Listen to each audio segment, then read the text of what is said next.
जिनके आगे सर झुका सम्मान में, वो मरुस्थल दे गए भूदान में। और जिंदगी एक फलसफे में कट गई, घर जला के हम रहे मैदान में, घर जला के हम रहे मैदान में।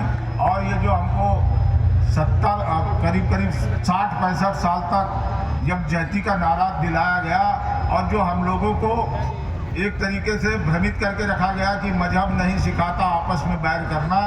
मैंने आज के 25 साल पहले गज़ल लिखी थी, उसके 4 मिसरे आपके सामने पढ़ रहा हूँ। आज हिम्मत के साथ पढ़ रहा हूँ कि हकीकत जान लोगे तो फसाना भूल जाओगे, हकीकत जान लोगे तो फसाना भूल जाओगे, दिखावे के सभी रिश्ते निभाना भूल जाओगे, दिखावे के सभी रिश्ते निभाना भूल जाओगे। और किसी कश्मीर के पंडित से दिल्ली में मिलो जाकर, किसी कश्मीर के पंडित से दिल्ली में मिलो जाकर, मेरा दावा है ये कौमी तराना भूल जाओगे।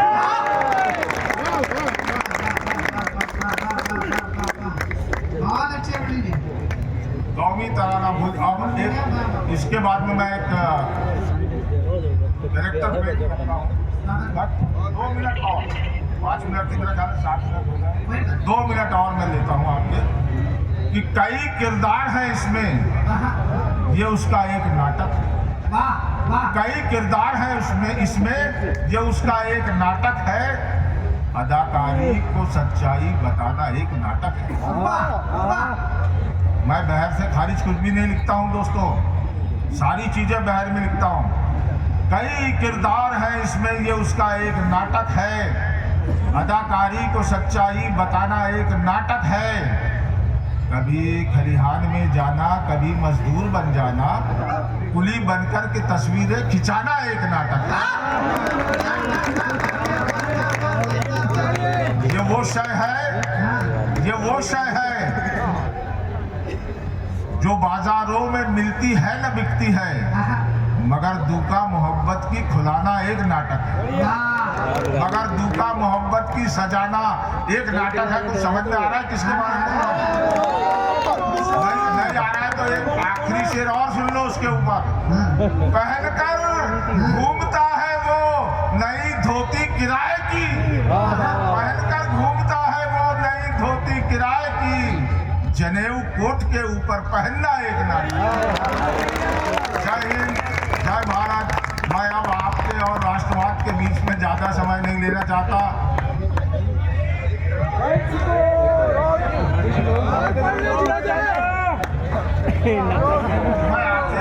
अरे यार आप लोग तो सुनते रहते, देखो ये आ गए सामने खड़े हो गए हैं।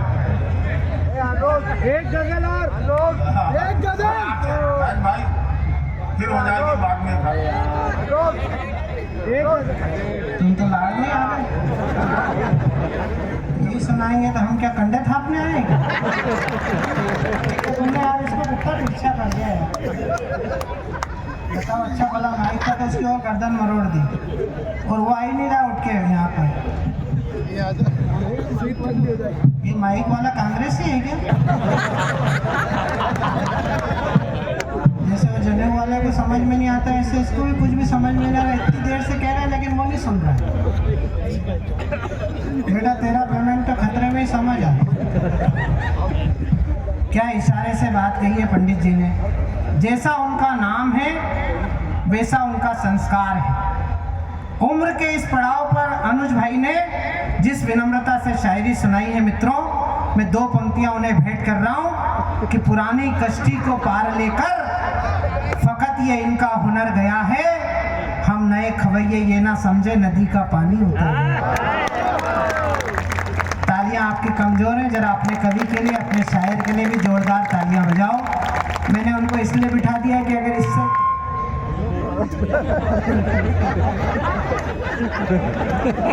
मैंने उनको इसलिए बिठा दिया कि इससे ज्यादा जम जाएंगे तो बड़े बड़े आयोजक बैठे हैं, ये सोचेंगे बाहर से बुलाने की क्या जरूरत है, ऐसे 3-4 और पकड़ लो अपने गालाघाट में, अखिल भारतीय कवि सम्मेलन।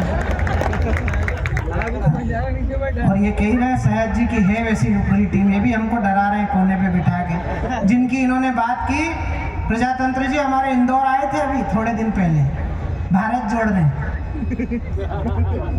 52 साल का कुंवारा भारत जोड़ने निकला, बताओ। और निकला कहाँ से? कन्याकुमारी से। उसकी यात्रा ही उल्टी निकला दी।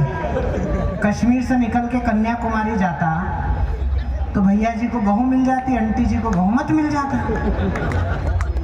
भैया बेटा, लेकिन यात्रा उल्टी निकला दी। उसको कन्याकुमारी से छोड़ा, वो इंदौर से निकला बाणगंगा चौराहे से, मरी माता से। तो मैंने रोका, मैंने कहा कहाँ? बोले देश जोड़ने। मैंने कहा यहाँ कहाँ टूटा है? अब जो बात कहने जा रहा हूँ, बात पहुंच जाए तो तालियां उठाना। मैंने कहा हुजूर, देश जोड़ना है तो वहां जोड़ो जहां तुम्हारे बाप दादा तोड़ के गए हैं।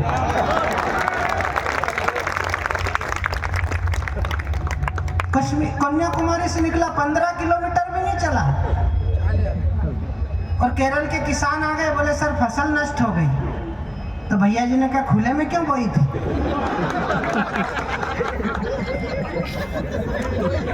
बताओ, ये प्रधानमंत्री बनना चाहते हैं, इनको प्रधानमंत्री बना दे। तो नरेंद्र अटल बोला, बोले भैया ये बल्ब फ्यूज है। मैंने कहा नरेंद्र भाई ये बल्ब फ्यूज नहीं, इसका स्विच खराब है। तो ये बोले स्विच कैसे खराब है? मैंने कहा माता जी इनसे ज्यादा महान है। वो छत्तीसगढ़ आई थी भूपेश बघेल की सरकार में किसानों को मुआवजा बांटने। तो किसानों ने 500-500 रुपए इकट्ठे करके माता जी को भेंट करे। तो किसानों पे नाराज हो गए, बोले मुझे क्यों पैसे दे रहा हो, मेरे पास तो बहुत पैसे हैं। बोले नहीं मैडम, फसल आपकी भी नष्ट हुई। ताली बजाओ वरना ये उंगली यहीं रहेगी। और ये तो स्विच खराब है। मैंने कहा नरेंद्र भाई तुम तो संगठन मंत्री थे, तुम कभी सम्मेलन में लेट आए। एक्चुअल में ना तो ये बल्ब फ्यूज है ना स्विच खराब है, खराबी खंबे की है।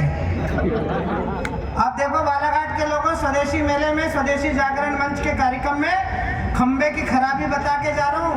ठीक करने की जिम्मेदारी आपकी है। ये बोले खंबे की खराबी कैसे है? मैंने कहा इनके पिताजी हुआ करते थे, वो पायलट से प्रधानमंत्री बने थे डायरेक्ट। और इसी छत्तीसगढ़ में सरगुजा में आए थे किसान परिवार में। किसान से बोले हरी मिर्ची क्या भाव बिकती है? किसान ने बोला सर ये 4 रुपए किलो बिकती है। और बोले लाल मिर्ची? बोले सर ये 40 रुपए किलो बिकती है। बोले मूर्ख हो यार, हरी बोते हो।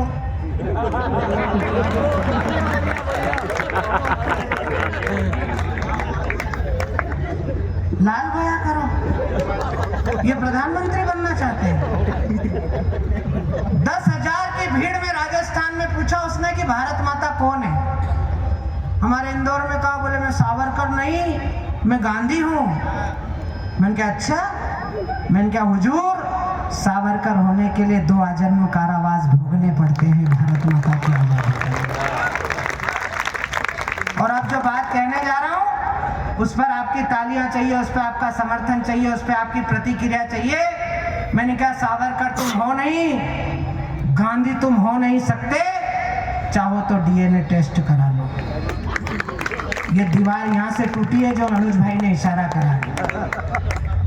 तब मैंने कहा कि एक नेता राहु बन भारत में घूम रहा।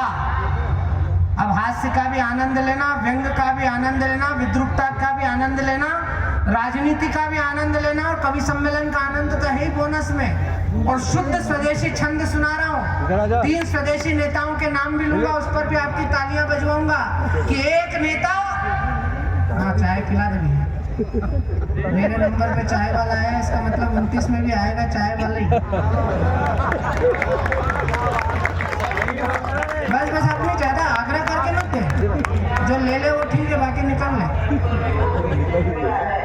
अच्छा, इनको भी बोल दो कि ना अनाउंसमेंट बंद कर दे, स्टेज पे आ जाए। बताओ कुछ नहीं तो अपने हाथ भी जो लगा रहे हैं, ऐसा लग रहा है जैसे हमसे कंपटीशन चल रही है।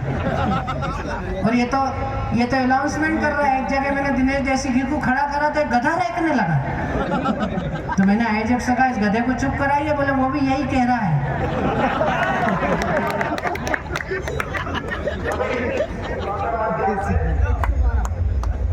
आइए मैं एक कवि और आपके बीच बुलाना चाहता हूं जो राष्ट्रवाद का प्रखर स्वर है, जो भगवान राम राजा सरकार के दरबार से यहाँ आया है हाजिरी लगाने के लिए। आपने उन्हें बालाघाट में पहले भी सुना है। नाम उनका सुमित ओरछा है, देशभक्ति का उनका स्वर है और वो अपने तरीके से, अपने करीने से, अपनी एहतियात के साथ अपनी बात कहने के आदी हैं। उनके तेवर को, उनके कलेवर को किसी भी भूमिका की आवश्यकता नहीं है। वो अपनी भूमिका खुद तैयार करके अपनी कविताओं का एक नया महल का निर्माण करते हैं। आपको तालियां बजाने के लिए मजबूर करेंगे। मेरे प्रिय छोटे भाई सुमित ओरछा को मैं आपके बीच बुला रहा हूँ। एक बार पूरा सदन जरा जोरदार तालियों की गड़गड़ाहट करे।